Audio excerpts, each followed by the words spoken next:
The call came at 4:47 a.m., October 29th, 2018, pulling Dr. Marcus Webb from shallow sleep in his cabin outside Kalispell, Montana. The voice on the line belonged to Tom Reardon, a rancher whose property abutted the Cabinet Mountains wilderness, a man Marcus had known for 20 years, reliable as bedrock. "Doc, I need you at my place. Now, don't call anyone. Bring your veterinary kit and anything you'd use for major trauma. I'm not joking." Tom's voice carried a tremor Marcus had never heard before. "Tom, if this is livestock, it's not livestock. Marcus, please, I wouldn't ask if I had any choice." The October darkness pressed against the windshield as Marcus drove the 17 miles to the Reardon Ranch, his mind cycling through possibilities. Bear attack? Illegal hunting accident? Tom was ex-military, a man who measured words like ammunition. The urgency in his voice planted a cold seed in Marcus's stomach. The ranch house sat dark, except for a single light in the barn. Tom met him at the door, face drawn, still wearing yesterday's flannel.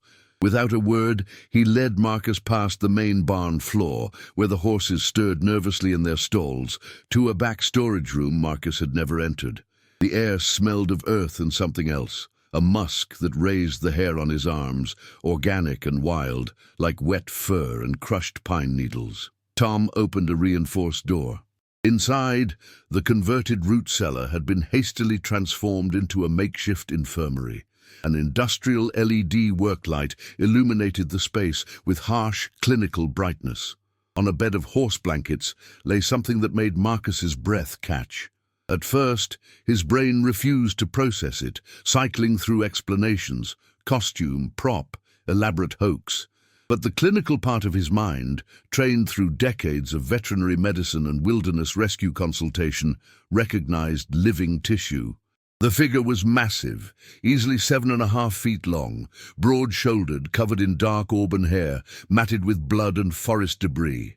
The chest rose and fell in shallow, labored breaths. "He was caught in my north fence," Tom said quietly. "Old barbed wire boundary I should have pulled years ago. Thrashing made it worse. Lost a lot of blood before I could cut him free. Marcus, I need you to tell me I'm not insane." Marcus approached slowly, professional instinct overriding shock. The creature's, the individual's face, was unlike anything in the veterinary or anthropological literature he'd studied. The brow ridge was pronounced but not brutish, the nose broad and flat, the jaw powerful yet somehow expressive in its contours. The eyes were closed, but the eyelids showed delicate, almost human mobility in REM sleep or semi-consciousness. "I need to examine him," Marcus heard himself say. "Tom, you understand what this... I understand I found someone dying on my property and cut him loose. That's all I understand right now." Marcus knelt beside the figure. The wounds were severe. Deep lacerations across the left thigh and shoulder where barbed wire had cut to muscle. The blood was red, mammalian, cooling in the autumn air. He pressed fingers to the massive neck, feeling for a pulse. Found it, strong, steady, around 45 beats per minute, slower than human, faster than a large primate should be. "Body temperature?" Tom asked. Marcus checked his infrared thermometer. 97.8 Fahrenheit. Lower than human, higher than I'd expect for an undiscovered ape. He began cleaning the wounds with saline solution. The muscle structure beneath was familiar yet alien, striated tissue that suggested both climbing adaptation and bipedal locomotion, fascia arranged for power and endurance. As he worked, applying pressure to stem residual bleeding, the figure's eyes opened. Marcus froze. The eyes were amber-brown, flecked with green, and unmistakably intelligent. They tracked from Marcus to Tom, then to the wounds being cleaned, and something passed through that gaze. Not animal panic, but assessment, calculation, perhaps resignation.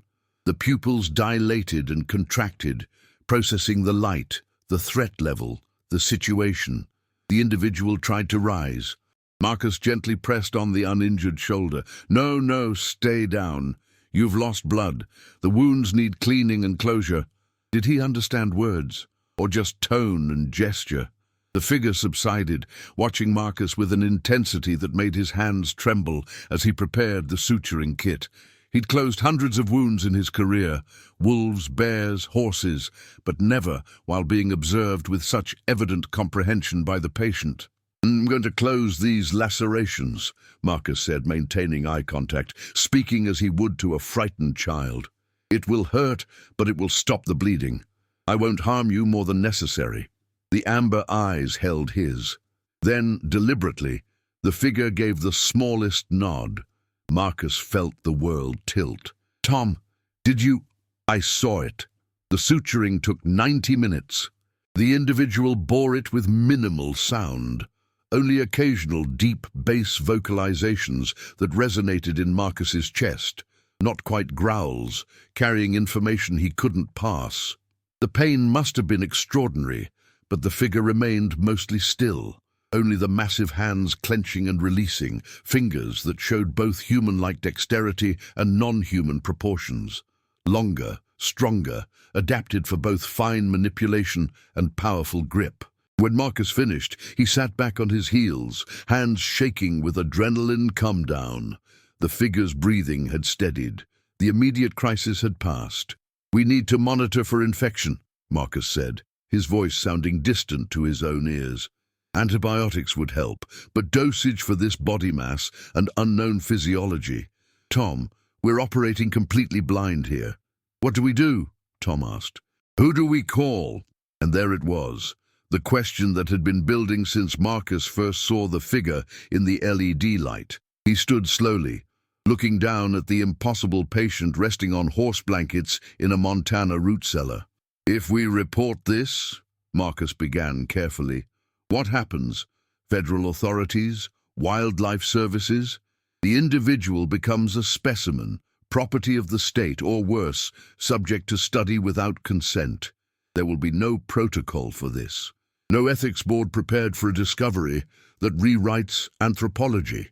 And if we don't report it—" Marcus looked at the figure, who was watching them with those disconcertingly aware eyes. "Then we become responsible for a person. I'm calling him a person, because that's what he is, who belongs to a population we know nothing about. His family might be searching for him. His community might have protocols we're violating just by keeping him here. We become complicit in either his protection or his imprisonment, and we won't know which until we understand more." Tom crouched near the figure's head, maintaining distance but offering presence. "All I know is he was dying in my fence. I couldn't leave him." The individual's hand moved, slowly, deliberately, and gestured toward the water bottle in Tom's belt. The motion was clear, unmistakable. Tom offered the bottle. The figure took it with surprising gentleness, drank deeply, then handed it back with another slight nod. "Jesus," Tom whispered. Marcus pulled out his phone, then stopped. "Document this?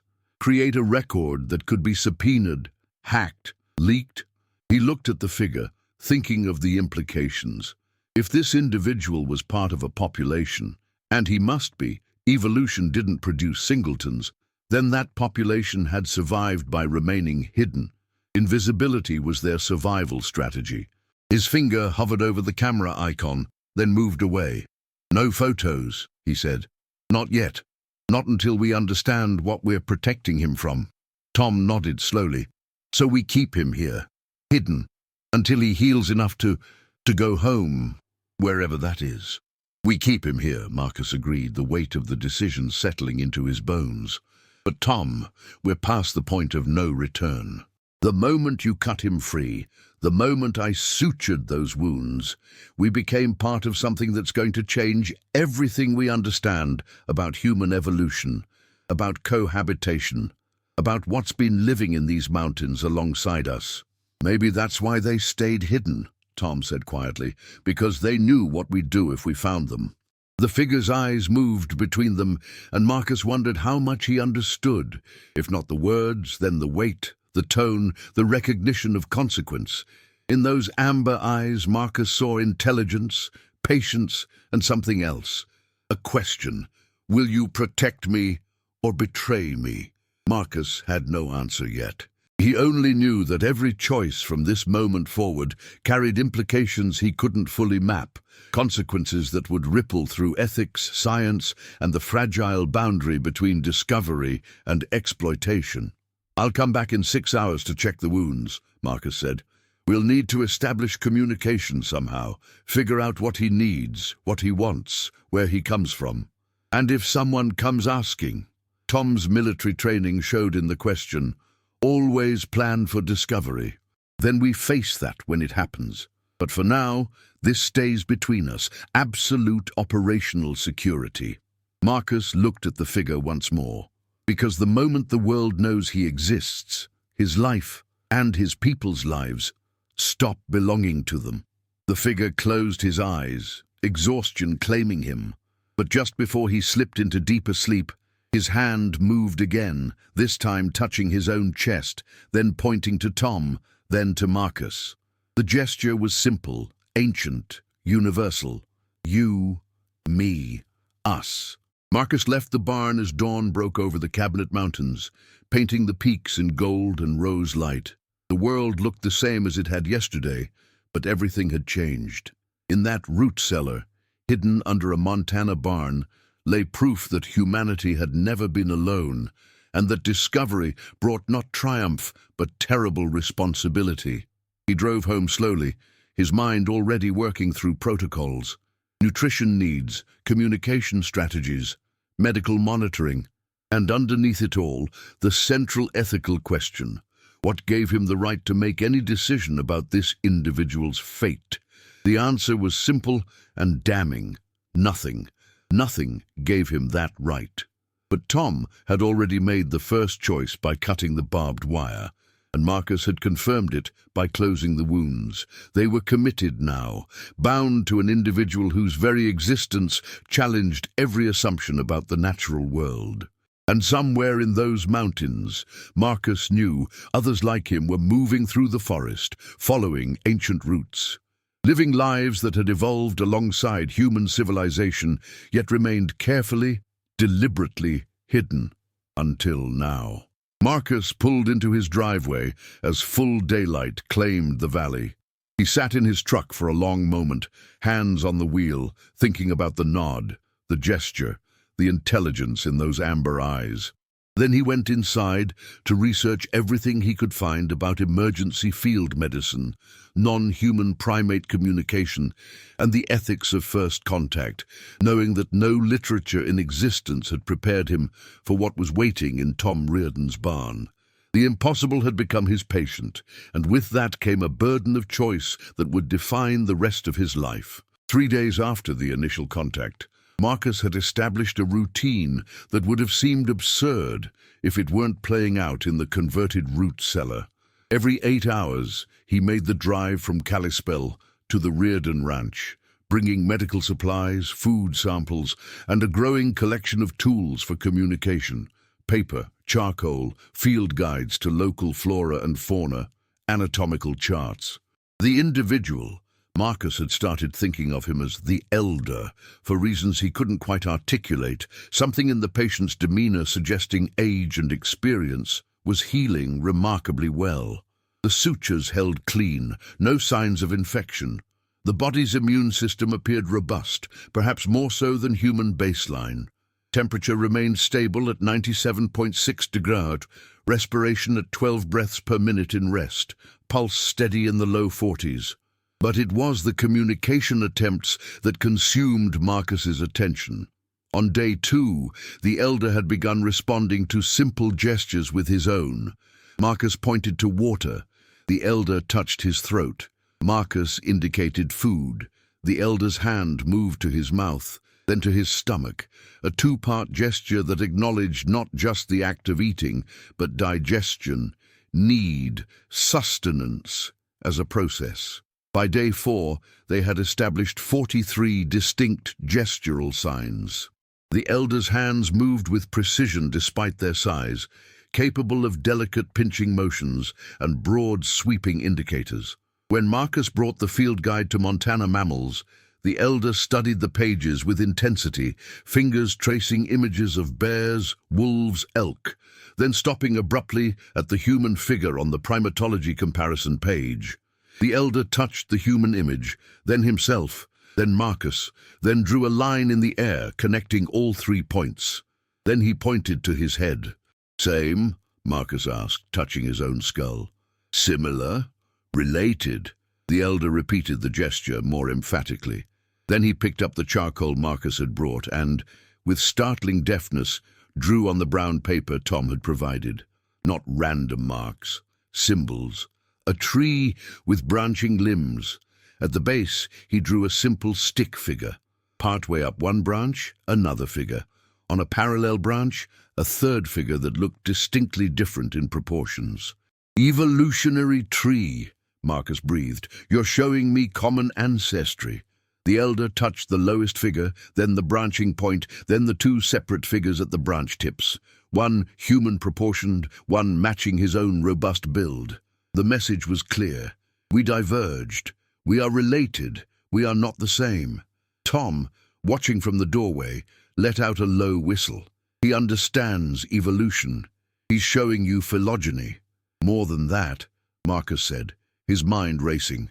He's telling us his people know their relationship to us. They have a framework for understanding it. That implies cultural transmission of knowledge across generations. That implies education, story, maybe even proto-scientific observation. Over the following days, the communication system grew more sophisticated. The elder had limitations. His vocal tract couldn't produce the full range of human speech sounds. The anatomy was close but not identical. The larynx sat lower, the tongue was thicker, the oral cavity shaped differently. He could produce vowel-like sounds and some consonants, but complex phonemes escaped him. Instead, they developed a pidgin that combined gesture, drawing, and vocalization. The elder's vocalizations carried remarkable nuance. Bass rumbles that seemed to indicate assent or comfort, higher-pitched hoots for questions or uncertainty, a sharp bark that Marcus learned meant danger or warning. Marcus brought an anatomy textbook. The elder studied the skeletal diagrams, then pointed to his own body, indicating differences. The femur was shorter relative to the torso than human proportions. The arms were longer, the hands larger. When Marcus showed him the diagram of the human pelvis, the elder gestured to his own hips and made a broader, stouter shape with his hands. Adaptation for power over the long-distance running economy that had characterized human evolution. "You're built for strength and climbing," Marcus observed. "We're built for endurance running and precision throwing. Different evolutionary pressures." The elder touched his own feet, then made a sweeping gesture toward the mountains, visible through the high cellar window. Then he drew rapidly, a series of peaks, valleys, and between them, stick figures moving along elevated paths, not on the ground, through the canopy, along ridgelines. "You travel through the upper forest," Tom said, understanding. "That's why ground tracking doesn't work. You're moving where we don't look." The elder's hand moved in affirmation. Then he drew something else. A winding path along a valley, and beside it the human stick figure. On the ridges above, his own people's figures. 2 parallel routes, one visible, one hidden. "You've been watching us," Marcus said quietly. "Probably for generations, centuries." The elder picked up the charcoal again. He drew with increasing detail, and Marcus realized he was looking at a map, crude but accurate. The valley where Kalispell sat, the Cabinet Mountains, the Kootenai River, and scattered through the high country small clusters of marks, not random, deliberately placed. "Are those your people's locations?" Marcus asked. "Your communities?" The elder touched the marks, then held up his hand, fingers spread, closed the hand, opened it again, fewer fingers extended. Then he drew over the marks, crossing some out. "Fewer now than before," Tom said, his voice grave. "Declining population." The elder made the affirmative gesture, then drew more, axes, saws, houses spreading like a rash across the valley floors, roads cutting through the mountains, The message was devastatingly clear. Your expansion is our diminishment. Marcus felt the weight of it settle in his chest. Habitat pressure, fragmentation, roads creating barriers to movement and gene flow. Even without direct contact, we've been squeezing you out. The elder drew one more element, a stick figure of his own kind, massive and powerful, falling. Then a cluster of humans around it, but these figures were different. They held boxes, instruments, examining tools. The figure on the ground was motionless. If we find you, Marcus interpreted, we study you, capture you, maybe kill you. The elder's amber eyes met his, holding the gaze for a long moment. Then he touched his own chest and made a gesture Marcus had seen before. A hand over the heart, then extended outward, palm up. In their growing vocabulary, it meant trust or give freely. Then the elder pointed to the drawing of the captured figure and made a different gesture, fingers clenched, pulled inward, withheld, take by force. You're asking if we'll keep your secret, Tom said. If we'll protect you. The elder gestured toward his healing wounds, then toward Marcus and Tom, then made the trust gesture again. You already have. Will you continue? Marcus sat back, the enormity of the moment pressing down. If we tell the world about you, what happens? Best case, scientific study, conservation efforts, protected status under endangered species law, but you'd be visible, watched, your movements tracked, your genetic material sampled, your cultural practices documented and catalogued. You'd become subjects, not agents of your own lives. Worst case, Tom asked.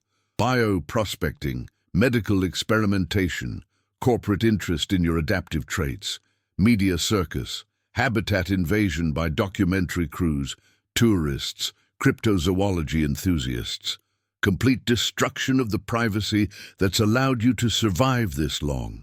Marcus looked at the elder. Even with the best intentions, we'd change everything about how you live. The elder listened. Marcus was certain he understood more than just the tone, passing some vocabulary from context and repetition, then drew again. This time, a simple shelter. Figures inside, adults, smaller figures that could only be children. Around the shelter, a circle. Outside the circle, the parallel lines he used to indicate boundaries, separation. Your family, Marcus said. You want to protect them.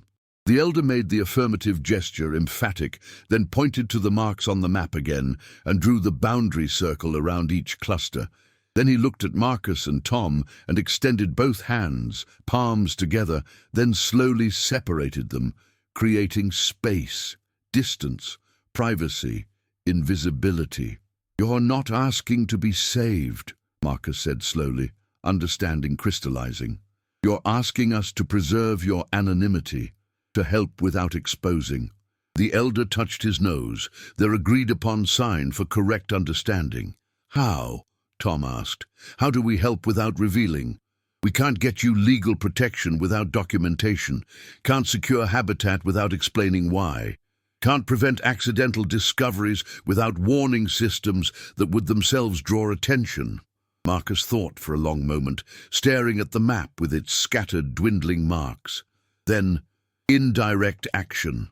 We can't protect you specifically, but we can support broader conservation efforts, land trusts, wilderness preservation, private corridors between federal lands, opposition to road development in critical habitat.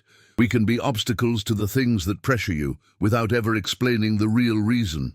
It's not much, Tom said. It's what we can offer without betrayal, Marcus replied. The alternative is exposure, and that's not ours to choose. The elder considered this, his hand moving to touch the healing wound on his shoulder. Then he drew something new, a stick figure of himself, walking away from the barn, moving toward the mountain clusters. An arrow showing return, home, reunion. You want to leave, Marcus said. Go back to your people. The elder gestured affirmative, then pointed to his leg wound. The question was clear. When can I travel? Marcus examined the injuries carefully. Another week at minimum. The muscle tissue needs more time to knit. Too much stress on that leg now. You risk tearing the repair. He mimed walking, then collapse. Dangerous. The elder's hand moved in understanding, then frustration. He pointed to the mountains again, urgency in the gesture. Your people are waiting, Tom guessed. Searching for you, maybe. The elder drew rapidly, a timeline showing the lunar cycle, a moon, then another, then another, then a mark indicating now. 28 days, roughly. He'd been missing nearly a month before the fence accident.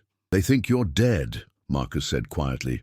The elder made a gesture they hadn't established yet.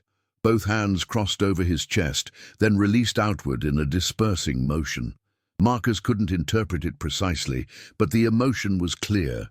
Grief, loss, dispersal. The community mourns and scatters. We'll get you home, Marcus promised, as soon as it's safe for you to travel. But there's something I need to know. Are there others who've been injured, caught? Are there more of your people who need help? The elder drew carefully, the clusters on the map, then single figures separated from each cluster. Young ones, Marcus realized, based on the size, some with X marks over them, others with question marks. Juveniles dispersing, Tom said. Like young male gorillas leaving the natal group, dangerous time, high mortality. The elder gestured affirmative, then drew a specific hazard, a fence line, then a road, then a shape that looked like a trap. The modern world was full of accidental and intentional dangers for a species that needed to move unseen through increasingly fragmented habitat. How many are left? Marcus asked, knowing he was pushing into territory that might be too sensitive. Your whole population. How many? The elder held up both hands, fingers spread. 10, then again, 20. Again and again, until Marcus counted 6 repetitions. 60, then the elder hesitated, crossed out 2 fingers on the final count, and gestured uncertainty. 58, maybe fewer. A margin of error born from isolation and dispersed groups. That's genetic bottleneck territory, Marcus said, his heart sinking. That's extinction vulnerable. The elder drew one final element, an hourglass shape, narrow in the middle. Then he touched the narrow point and made a gesture of constriction, pressure, the world closing in. You know you're in danger, Marcus whispered. You've been tracking your own decline. The amber eyes met his, and in them Marcus saw not just intelligence, but awareness of finality. The knowledge that his people were witnessing their own slow diminishment and could do nothing but continue their strategy of invisibility and hope it was enough. The problem, Tom said carefully, is that invisibility only works if you're not found. And we found you, which means others could too. The elder touched the map, then drew a new element. Eyes, many eyes, looking, searching, scattered across the human territory. Below it, he drew a cellular tower, then a drone, then a camera trap. Modern surveillance technology making invisibility harder year by year. Trail cameras, Marcus said, genetic sampling from environmental DNA. Drones with thermal imaging, satellite photography, the tools that could reveal you are getting better and more widespread. The elder made the gesture of constriction again, but this time with a rapid, accelerating motion. The closing is speeding up. So what do you want from us? Marcus asked. What's the best outcome here? The elder drew with careful deliberation, creating what Marcus recognized as a pictographic sequence, almost a story. First panel, himself in the barn, Marcus and Tom helping. Second panel, himself returning to the mountains, reunion with his people. Third panel, Marcus and Tom in their human world, but with a symbol over their hearts, the trust gesture made permanent. Fourth panel, the 2 parallel paths again, human and elder folk, but this time with a small bridge connecting them at one point. Not merger, not intersection, just a single, discrete connection point. And at that connection point, the elder drew 2 figures, one human, one not, touching foreheads. A pact, Tom said. You're offering us a relationship, limited contact, but continued. The elder gestured affirmative, then drew more. A symbol that looked like an eye with a line through it. Secrecy. Then the boundary circle again. Protection. Then finally, a small mark that he placed carefully between the two figures at the bridge point, a deliberate, specific symbol that looked like stacked horizontal lines with a vertical line through the center. He touched this mark, then touched his own chest, then pointed to Marcus and Tom. Then he made a vocalization, careful and deliberate. That's a word, Marcus said, stunned. In your language. What does it mean?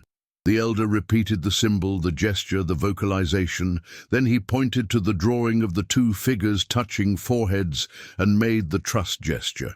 Then he pointed to the marks representing the hidden communities and made the protection gesture. It means witness, Marcus guessed. Guardian?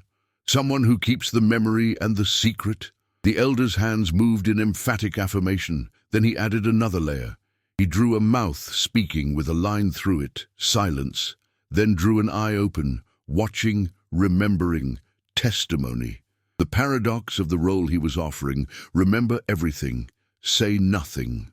You're asking us to be caretakers of knowledge we can't share, Tom said, to know you exist, to hold that truth, but to protect it by silence. Oh, the elder touched the symbol again. Mor-ah, the word that meant guardian, witness, keeper of secrets, and extended his hand toward Marcus, palm up, in the gesture of offering. Marcus looked at that massive, scarred hand, adapted for a life in the mountains, bearing the marks of survival in a shrinking world. He thought about the implications, becoming keeper of the greatest anthropological discovery in history, while simultaneously ensuring it remained undiscovered. The burden of knowledge without recognition, service without credit, protection without acknowledgement. He reached out and clasped the elder's hand. The grip was warm, powerful, controlled. Mora, Marcus said, committing to the word, the role, the impossible responsibility. I accept. Tom placed his hand over both of theirs. Mora, he echoed. The elder's expression, as much as Marcus had learned to read it, showed something that might have been relief or gratitude, or the simple acknowledgement of a burden shared.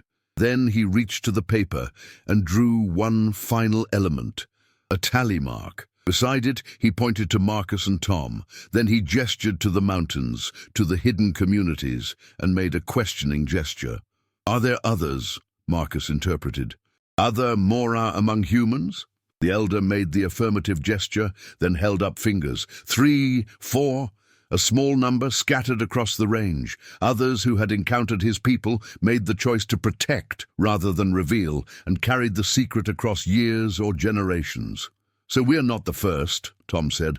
There's a history of this, a tradition of guardianship. The elder drew a timeline, marks along it indicating decades past. Then he crossed out some of the marks. Mora, who had died, taking the secret with them as they'd promised. Others remained, watching, protecting, maintaining the silence that allowed survival. And when you die? Marcus asked. When we die? Does the knowledge die with us? The elder drew something unexpected, an adult figure, a child figure, the knowledge symbol passing between them. Then he gestured to Marcus and made a questioning motion. You're asking if I have children, Marcus said. If I'll pass this to them. The elder gestured affirmative, then drew the two parallel paths again, with more bridge points across time, connections maintained generation after generation. The secret preserved through careful, selective transmission among both populations. A conspiracy of silence spanning centuries, protecting the space for coexistence. My daughter, Marcus said quietly. She's 16. I could tell her when she's ready. The elder made the affirmative gesture, then touched the symbol again. Mora, a lineage of guardians, human families who carried the knowledge across time, ensuring that someone always stood between the hidden people and exposure. It's brilliant, Tom said. Dangerous as hell, but brilliant. Instead of total isolation, you maintain minimal contact with selected humans. We become your early warning system, your buffer against accidental discovery, your advocates in the human world without revealing why we're advocating. The elder gestured affirmative, then mimed exhaustion, his healing body demanding rest. But before he settled back onto the blankets, he drew one last element, a symbol that looked like a handprint pressed deliberately onto the paper. Then he guided Marcus's hand to press beside it, and Tom's beside that. 3 prints, 3 witnesses, 3 keepers of an impossible truth. Marcus looked at those prints and understood he was seeing something ancient. A contract, a covenant, a promise made tangible through the most basic mark. The hand that had shaped tools, art, and language across the entire human lineage and beyond, into branches of the evolutionary tree that had remained hidden until desperation or accident brought them into the light. "We'll keep your secret," Marcus said. "We'll protect your people, and when you're healed enough to go home, we'll help you return safely." The elder's hand moved to his chest, then extended outward. "Trust given." Marcus repeated the gesture. "Trust received." Outside, the Montana night was settling over the Cabinet Mountains, stars emerging in the cold October sky. Inside the root cellar, 3 beings, 2 human, 1 not quite, rested in an agreement that changed nothing visible about the world, but altered everything beneath its surface. Marcus drove home at midnight, his mind full of symbols, gestures, and the weight of the word Mora, guardian witness, keeper of the impossible.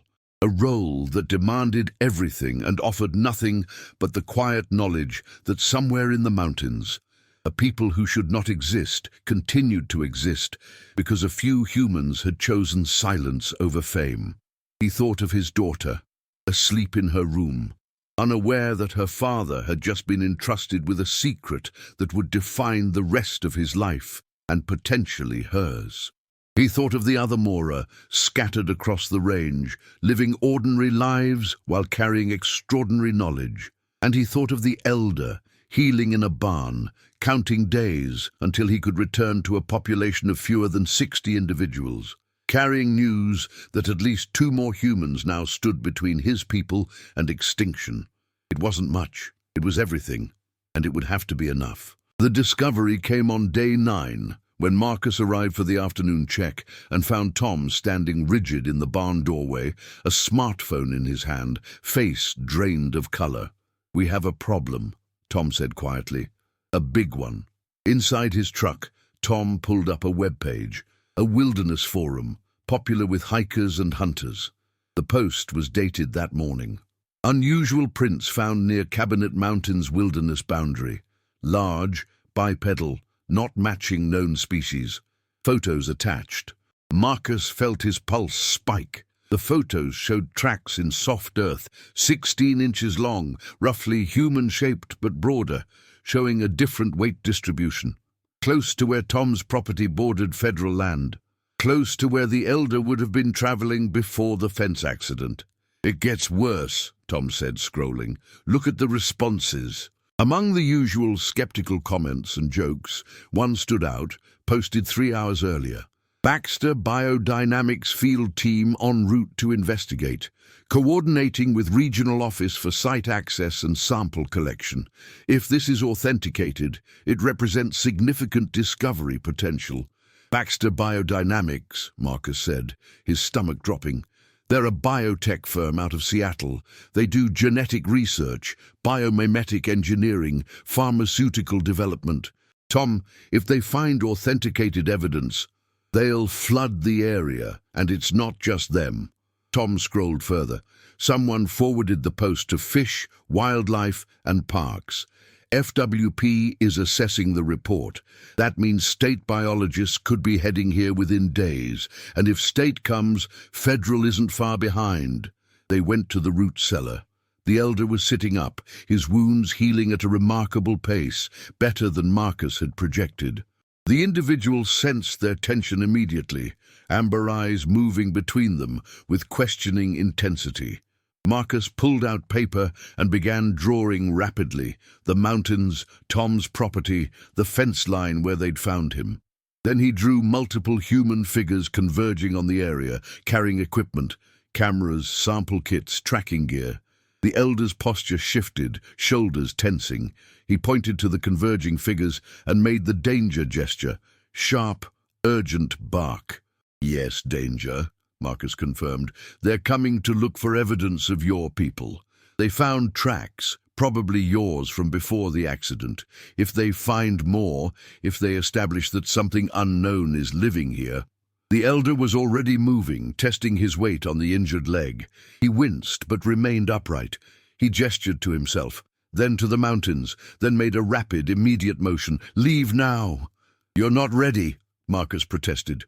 "That leg needs another 3 days minimum before sustained travel. The muscle repair..."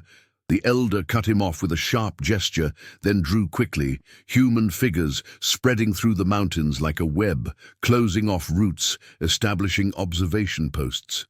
Then he drew his people's small clusters on the map and placed the spreading human presence around them like a noose tightening. "If the search expands, it threatens everyone," Tom translated. "Not just him, his whole population." The elder gestured affirmative, emphatic.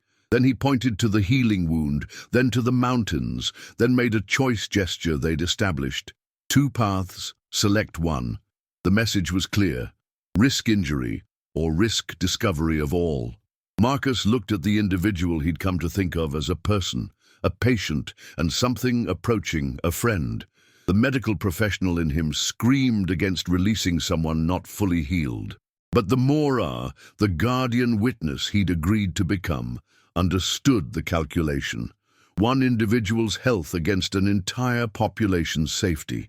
"Tonight," Marcus said. "We move you tonight, after dark. Get you into deep wilderness before the search teams arrive." "Where?" Tom asked. "They'll have the approach routes mapped. Dogs, maybe. Thermal drones if they're serious." The elder listened, processing, then began drawing with focused intensity. He created a detailed route map, from the barn, northeast toward Ross Creek, but not the obvious trail. Instead, a route that went up, immediately up, into terrain too steep for casual pursuit, following ridgelines that connected through the canopy rather than valleys where teams would search. He drew the route in stages, marking rest points, water sources, and, crucially, several locations where he made a specific symbol, a winding doubled-back mark. Deception points, Marcus realized. Places to obscure the trail, create false directions, misdirect pursuit. "You're going to confuse the trail," Tom said. "Make it look like you went 3 different directions." The elder gestured affirmative, then added another element. He drew Marcus and Tom at the barn, then a different set of tracks leading south, away from his actual route. He pointed to their boots. "You want us to lay a false trail," Marcus said. "Lead any searchers away from your actual direction." The elder made the affirmative gesture, then drew one more crucial detail, a clock face showing approximately 60 hours. "Give me 60 hours to get into deep range, beyond search probability." 2.5 days, Tom calculated. "We need to delay any search effort for 2.5 days while you cover ground," Marcus thought rapidly. "I can call in a favor with FWP. Tell them I've worked this area for years, never seen anything that would support unknown bipedal species. Cast scientific doubt suggests the prints are misidentified bear tracks. That might buy us 48 hours before they escalate." "And Baxter Biodynamics?" Tom asked. "Private corporation, no jurisdiction on federal land without permission. That's a bureaucratic tangle that could take days to resolve, but on private land..." Marcus looked at Tom. "My property borders the find site," Tom said slowly. "I can refuse access, tie them up in property rights arguments." He paused. "But that draws attention to this location. They'll wonder why I'm being obstructive." The elder had been watching this exchange intently. Now he drew something new. Tom's property, the barn, and, hidden beneath it, a symbol for empty, gone. Nothing here. Then he drew himself far to the northeast, in the deep cabinets. The message: "Let them search here. They'll find I'm already gone." "You're suggesting we allow the search of Tom's property," Marcus said. "Cooperate fully, let them find nothing, establish that this was a dead end. The elder gestured affirmative, then added a detail. Himself, carefully removing any evidence of his presence in the root cellar. No hair, no blood traces, no scent markers. Complete erasure. "Can you do that?" Tom asked. "Remove all trace?" The elder made a gesture that suggested not just yes, but of course, a slight, almost amused motion that implied this was basic tradecraft for his people. Invisibility wasn't just avoiding detection, it was actively erasing evidence, a cultural practice honed across generations. "Then we have a plan," Marcus said, feeling the weight of it. "Tonight, we get you out.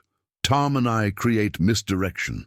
In 2 days, we allow limited search of this property, find nothing, and close that avenue of investigation. Meanwhile, you're 30 miles into wilderness, beyond reasonable search radius." The elder drew one final element, the symbol for Mora, then himself in the mountains, then a question mark. "Will you check on me? Confirm I made it?" "How?" Marcus asked. "I can't exactly hike into undocumented territory asking if anyone's seen a cryptid." The elder thought, then drew a specific location, a distinctive peak Marcus recognized as Ibex Peak, remote and difficult to access. Below it, he drew a tree with an unusual forked crown. At the base of that tree, he drew a small cairn of stones. Then he made a checking gesture. "Look here. If I survive the journey, I'll leave a marker." "And if there's no marker?" Tom asked quietly. The elder made the dispersing gesture from before, both hands releasing outward. "Then I didn't survive and my people mourn." The bleakness of it struck Marcus hard. They were discussing contingencies for death with someone who understood mortality, who'd watched his population dwindle, who carried knowledge of how precarious existence had become.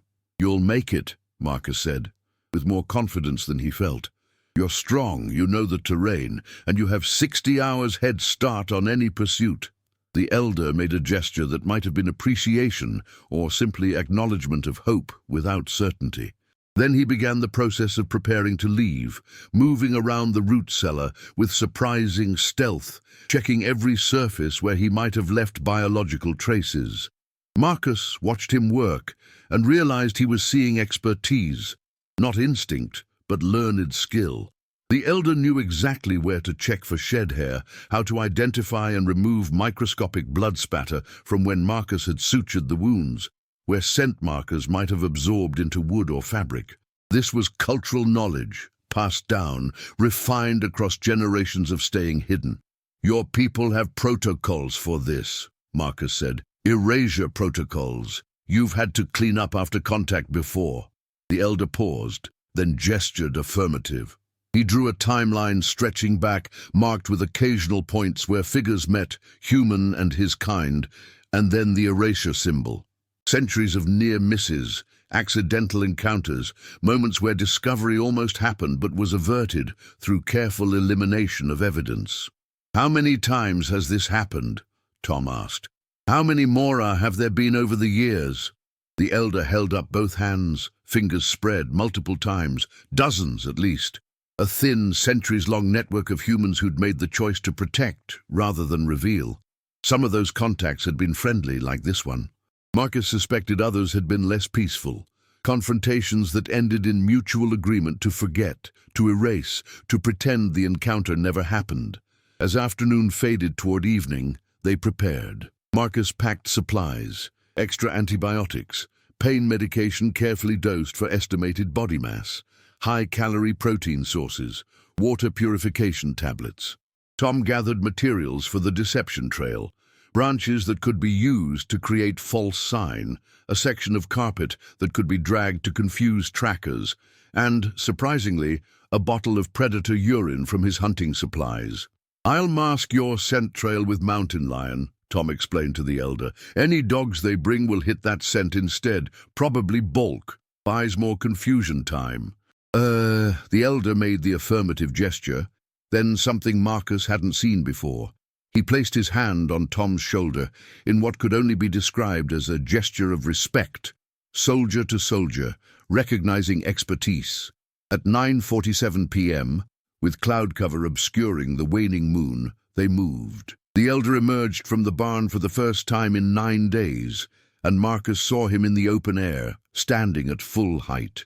7.5 feet easily, broader than any human, moving with a careful limping gait that nonetheless carried surprising quiet. Even injured, he was adapted for stealth in ways humans could never match. They walked together to the northeast property boundary, where wilderness began in earnest. The elder paused at the fence line, the last marker of human territory, and looked back at Marcus and Tom. He made the heart gesture. Trust given. Both men returned it. Then the elder drew something in the dirt with a stick, 3 handprints, like the ones they'd marked on paper, but now pressed into earth that would erase by morning. A temporary monument to an impossible moment.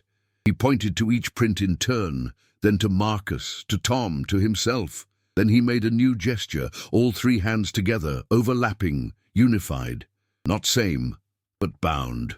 Morah, Marcus whispered.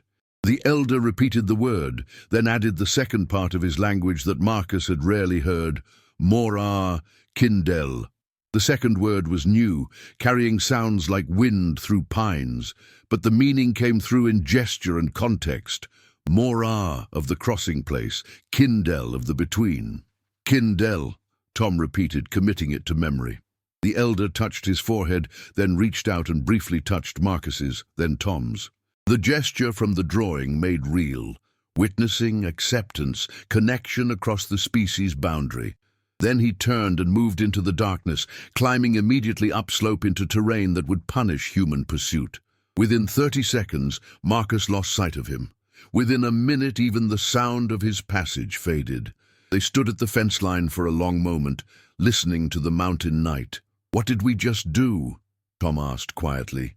"Became accomplices in the greatest cover-up in anthropological history," Marcus replied. "Or performed the greatest act of ethical conservation ever attempted, depending on how you look at it. And if he doesn't make it, if the injury fails, or he's tracked, then we live with that," Marcus said. "But we gave him the choice, and we respected his agency. That's more than science would have offered." They spent the next hour creating the false trail, leading south and west toward areas that would make plausible sense for a large animal moving through the region. Tom dragged the carpet section, creating confusing sign. Marcus used branches to suggest passage through brush. They worked with the intensity of people who understood they were potentially saving not just one life, but an entire remnant population.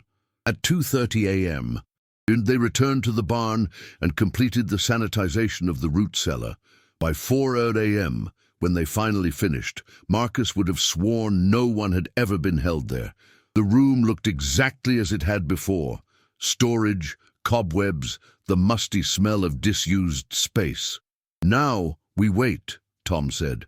The corporate team from Baxter Biodynamics arrived 72 hours later after Marcus had successfully delayed state response by providing expert testimony that the prints were likely misidentified grizzly tracks, confused by unusual substrate conditions. The delay gave the elder time to get deep into the Cabinet Mountains, far beyond reasonable search radius. Dr. Helen Zhao led the Baxter team, a geneticist with a reputation for aggressive investigation and an interest in novel biological discoveries with commercial applications.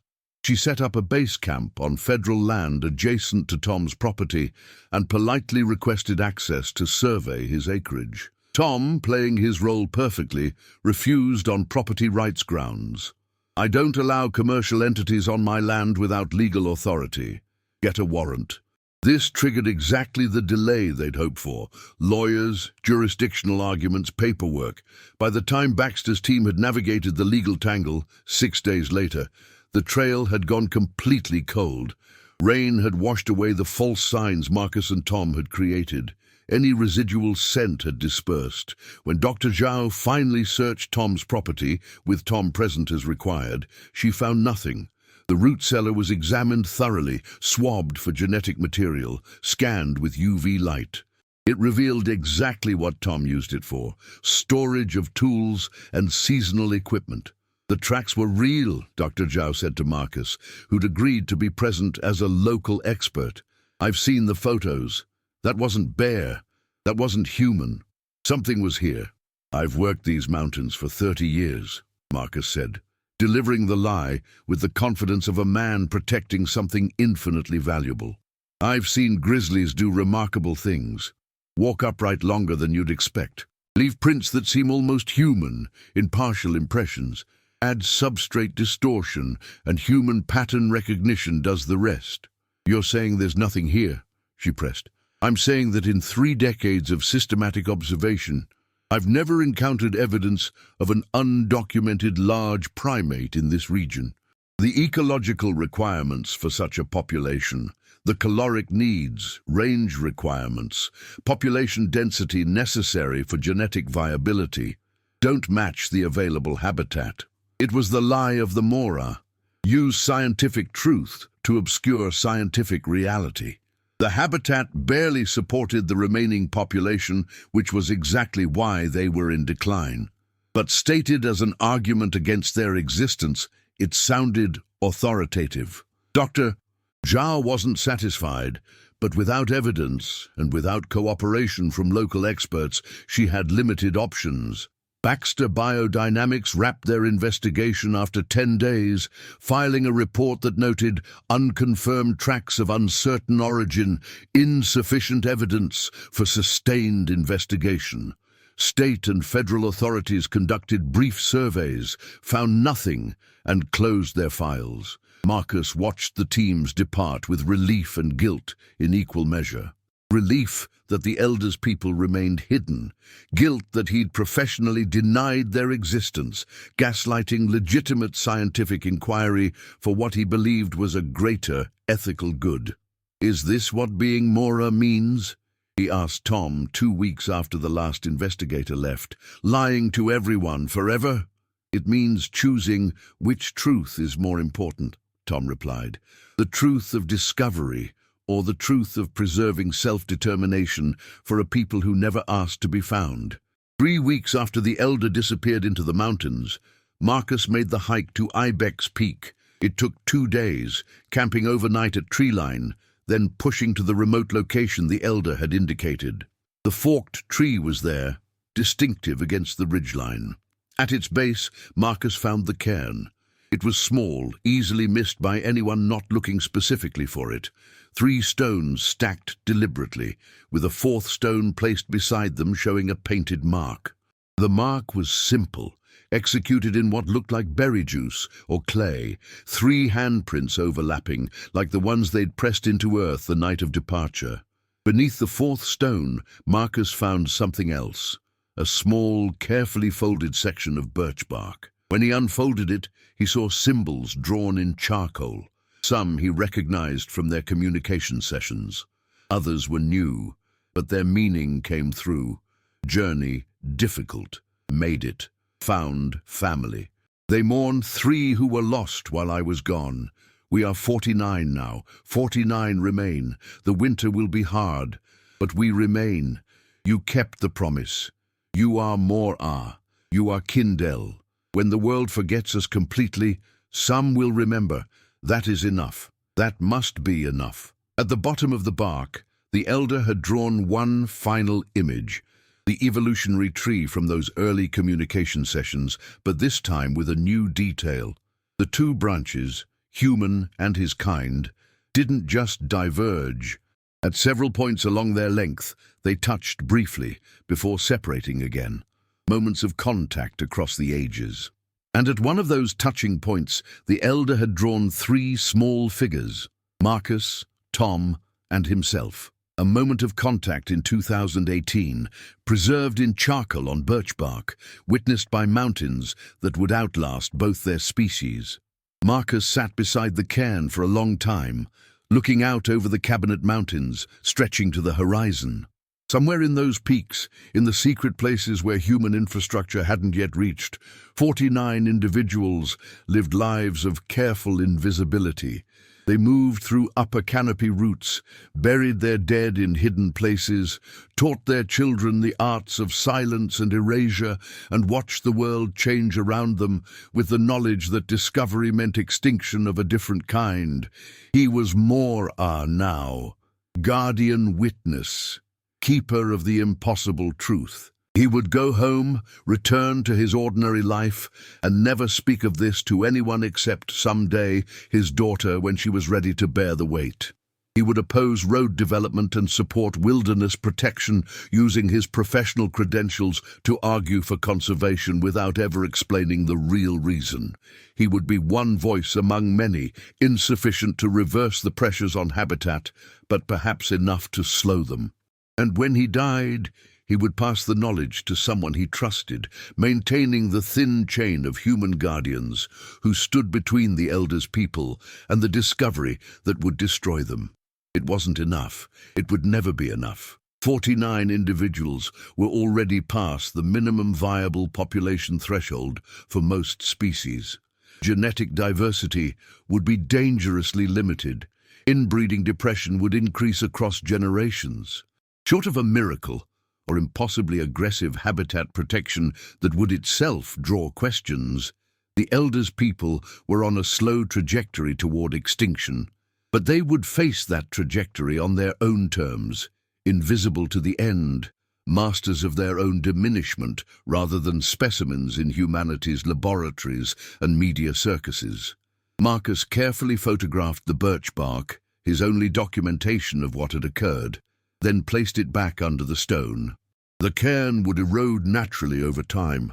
The marks would fade. Future hikers might pass this spot and never know that once here, a message had been left confirming that humanity's closest relatives still walked the earth, and that at least 2 humans had chosen to keep their secret.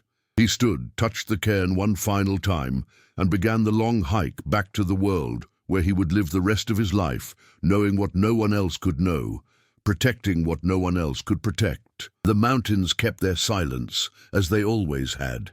And in that silence, 49 individuals continued their ancient existence, witnessed now by 2 more humans who had become Mora Kindel, guardians of the crossing place, keepers of the space between species, sworn to remember everything and reveal nothing. It was enough. It had to be enough. Because the alternative, fame, discovery, scientific triumph, would mean the end of the last free people Earth had left, the final remnant of an evolutionary branch that had survived every extinction event except the one that came with compassion, curiosity, and cameras. Marcus descended toward the valley, toward his truck and his ordinary life, carrying a secret that would define everything he did from this moment forward. Behind him, the mountains kept watch. And somewhere in their peaks, amber eyes looked out over a world that had no idea what it was losing, one quiet disappearance at a time.